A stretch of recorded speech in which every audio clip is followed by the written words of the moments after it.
नगर शहरासह जिल्हाभरातील ठेवीदारांची कोट्यवधी रुपयांची फसवणूक केल्याप्रकरणी ध्येय मल्टीस्टेट निधी प्रायव्हेट लिमिटेड या संस्थेच्या संचालक मंडळावर गुन्हा दाखल झाल्याची घटना ताजी असतानाच नगर जिल्ह्यातील आणखी एका मल्टीपर्पज अर्बन निधी लिमिटेड संस्थेने ठेवीदारांचे लाखो रुपये बुडवल्याचे समोर आले। या प्रकरणी शेवगाव येथील अर्थदीप मल्टीपर्पज अर्बन निधी लिमिटेड संस्थेचे चेअरमन आणि संचालक अशा 8 जणांच्या विरुद्ध गुन्हा दाखल करण्यात आला। संस्थेचे चेअरमन संभाजी विठ्ठल शिंदे, संचालक बाळासाहेब सुभाष पवार, डॉक्टर प्रदीप साहेबराव उगले, आजीनाथ मच्छिंद्र बर्डे, सुनील विष्णुपंत थोटे, बाबासाहेब लक्ष्मण मुगुटमल, सुनील शेषराव दसपुते, राजेंद्र अशोक उदागे सर्व राहणार शेवगाव यांच्या विरुद्ध हा गुन्हा दाखल करण्यात आला। याबाबत सेवानिवृत्त शिक्षिका श्रीमती नर्मदा कल्याणराव काटे वय 59 राहणार खंडोबा नगर आखेगाव रोड शेवगाव यांनी मंगळवारी 21 मेला रात्री शेवगाव पोलीस ठाण्यात फिर्याद दिली। सदर संस्थेच्या संचालक मंडळाने फिर्यादीचा विश्वास संपादन करून फिर्यादी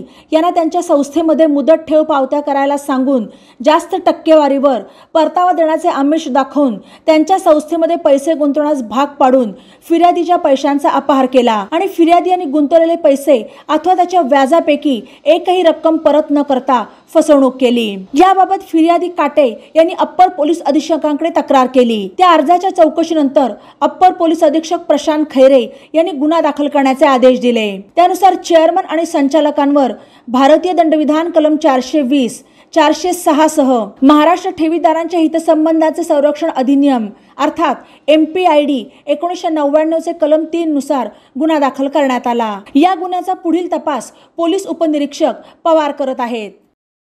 बातम्यांसाठी ई-नवा मराठा यूट्यूब चॅनलला सबस्क्राइब करा आणि बेल आयकॉनवर प्रेस करा।